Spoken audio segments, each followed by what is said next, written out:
ממשיכים עם עניין אחר. בתוכניות הקודמות עסקנו בכל מה שקשור לשיער, איך לתחזק, איך לטפח את השיער, מדוע הוא נושר ואיך מטפלים בו. והיום אני רוצה להכיר לכם את דרור. דרור סבל מאיזושהי בעיה, תופעה, שגרמה לנשירה מסיבית של השיער, ולצידו יושב המדען שמואל גונן. שלום לשניכם. דרור, לפני שנתחיל, אני רוצה להראות לכולם לאיזה מצב הגעת כשהשיער נשר. בוא נראה את התמונה שלך. אם כן, זה אתה. למי שלא מאמין, זה הבחור שיושב פה משמאלי. בוא ספר לי איך זה התחיל.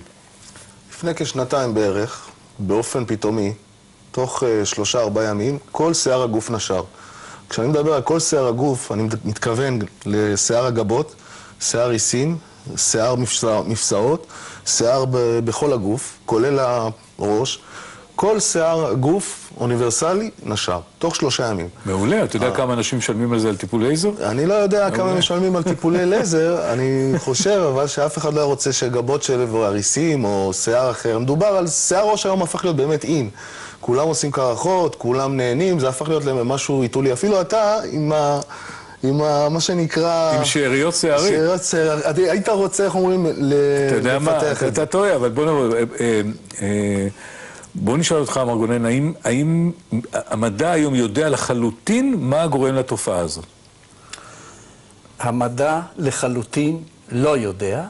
יש סברה שהמערכת החיסונית תוקפת את זקיקי השיער, וזה גורם לנשירה. אבל זאת סברה שלא הוכחה מעולם. מגיעים אליי ילדים בני 1.5 שנתיים, שזה קורה להם. הילדים האלה לא חוו, לא טראומה, לא שום דבר. נכון שיש מקרים של טראומה, שזה קורה. למשל, חייל איבד בזמנו במלחמת לבנון, קיבל הלם קרב, נכנס למקלחת עם המים, כל השיער נשר. לאט לאט הוא שופץ. אבל האמת היא שבנושא שיער, הנסתר... אז איך מטפלים במשהו שלא יודעים מה המקום שלו? יש לי התכשירים שבמקרה הזה הם תכשירים טבעיים, הם נועדו לחזק את זקיקי השיער, כך שלא חשוב מה גרם לכך. ברגע שזקיק השערה מתחזק ומתעורר, הוא מצמיח את השערה בלי לדעת תמיד מה גורם לה להיחלש. טוב, בוא נראה עכשיו את השלבים שאתה עברת. בוא נראה עכשיו עוד תמונה אחת. מה קורה פה? אני רואה שהשיער שיבה. מה קרה פה בעצם? לאחר הטיפול שקיבלתי, השיער התחיל לצמוח, אבל לצמוח בצורה שונה. הצמיחה שלו הפכה להיות בצבע של צבע לבן, כל השיער. מה זה עשה לך? פתאום אתה רואה... תראה, ממצב של אובדן שיער מוחלט. אמרת יותר טוב לבן. טוטלוס, בכלל, שלא היה לי שיער בכלל. פתאום התחיל לצמוח לבן. אני מדבר רק על שיער הקרקפת. ולאחר מכן התחיל לצמוח הריסים והגבות, שזה באופן אחיד. ואז בואו נראה את התופעה. ואז נוצר מצב של זברה, דלמטי. חלק כתמים של שחור עם לבן. זה חשבו שאני במודה. אתה יודע, הרבה אנשים דווקא פרגנו. אמרו, זה הדוגמה החדשה, וחלק אפילו עשו את זה במספרות. והנה השיער שלך, כמו שעכשיו לא צריך לראות תמונה. עכשיו זה השיער הטבעי, הגוון הטבעי שלי. ואיך אומרים, אני עדיין בהשגחה ובטיפול, בבדיקות אצלו מדי פעם. שמולי גונן, מה שנקרא תחזוקה שוטפת. יפה, יפה, השיער שלך נראה מעורר קינה. בעצם כשמדברים על טיפול בצמחים, צמחים יכולים להיות דבר מאוד מסוכן.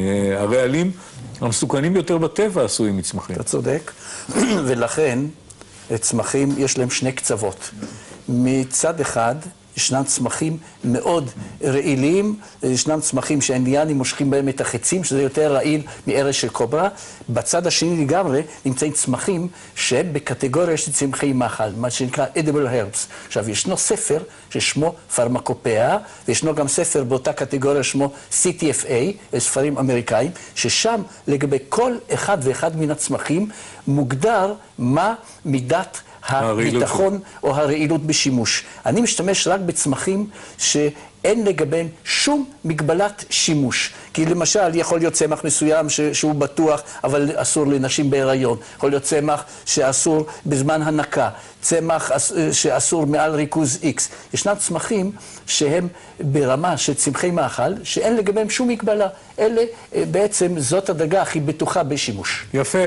אני מודה לך, שמואל גונן, ואנחנו למדים מהמקרה שלך שאם יש, לא מקרה כמו שלי, של נשירה, אלא טראומטי, פתאומי, לא ברור, אפשר לבדוק, אפשר לטפל. תודה רבה לשניכם.